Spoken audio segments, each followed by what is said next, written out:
У другі 31 жніўня адзначылі 100годдзе з дня нараджэння біскупа Чэслава Сіповіча. На свята сабраліся шматлікія вернікі з самой Друі і з іншых мест Беларусі, а таксама замежжа. Чэслав Сіповіч нарадзіўся 8 снежня 1914 года у вёсцы Дзедзінка Браслаўскага павета. Навучаўся ў кляштары марыянаў у Друі, там жа вырашыў стаць манахам. У 1935-1938 годах вывучаў філасофію і тэалогію ў Віленскім універсітэце.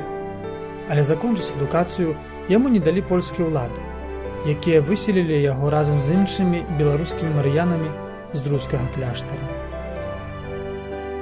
З 1960 па 1981 год біскуп Чэслав Сіповіч з'яўляўся апостальскім візітатарам для беларусаў грэка-католікаў у замежжы.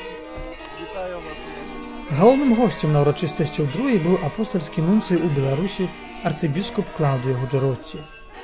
Яго ўзрушана чакалі ля друзскага касцёла вернікі і пробашч парафіі ксёндз Сяргей Сурыновіч. Прыбыламу госцю паводле беларускага звычая паднеслі хлеб і запрасілі ўзначаліць святую імшу. У хуткім часе пачалася сама імша. На пачатку набажэнства была адкрыта памятная дошка з бюстам Чэслава Сіповіча. Тэкст на ёй напісаны беларускай лацінкай.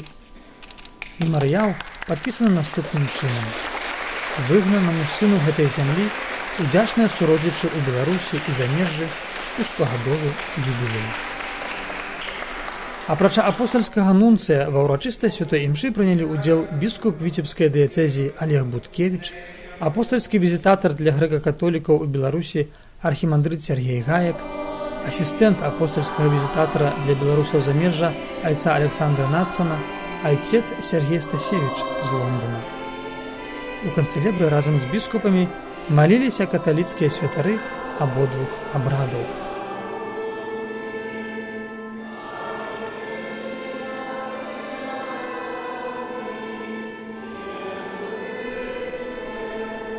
Падчас імшы арцыбіскуп Клаўдыё Гуджаротці у знак павагі да памяці біскупа Сіповіча упершыню прамовіў гамілію на беларускай мове.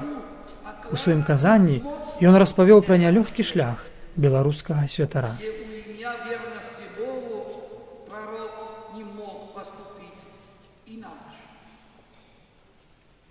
Так само апостол Павел часто скардится на тое, что он невольник Бога у ланцуга деле Евангелия, каб яно могло принести іншым свободу. Па словах апостальскага нунцыя, Чэслав Сіповіч быў тым чалавекам, які ўсім сваім сэрцам шукаў Бога.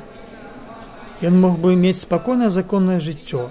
Дастаткова было б прыняць перакананні тых, хто настойліва навязваў яму чужую ідэнтычнасць. Шмат пакутаў абмінулі б яго, і паводле сучаснага мыслення ён быў бы шчаслівым. Было б дастаткова адрачыся ад сваёй беларускасці, згадзіцца на тое, каб гэты народ быў бы яшчэ раз прыніжаны, як гэта было на працягу стагоддзяў. Народ, які лічылі нікім і нічым, безыменнае стварэнне, невядомая зямля сярод вядомых краін, бязлюдная тэрыторыя. Калі б Чэслав Сіповіч зрабіў гэты крок, задаволіў бы гэтым шмат каго, у першую чаргу магутных гэтага свету, які лічылі сябе цывілізаванымі пратаганістамі навяртання ў чужую культуру, а не ў веру. Папскі пасланнік адзначыў, што Чэслав Сіповіч на той час быў адзіным беларускім каталіцкім біскупам.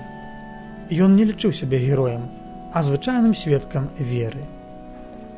Гэта быў цяжкі крыж. Чэслава Сіповіча абвінавацілі ў шавінізме, нацыяналізме, фанатызме.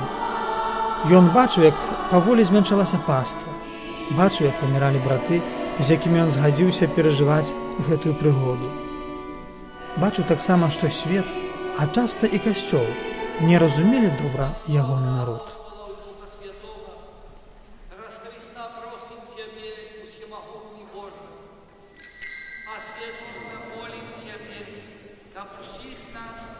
Пасля літургіі быў асвечаны новы абраз святого Юзефа для касцёла. які быў напісаны мастачкай Вольгай Куваевай па фотаздымках пачатку 20-го стагоддзя.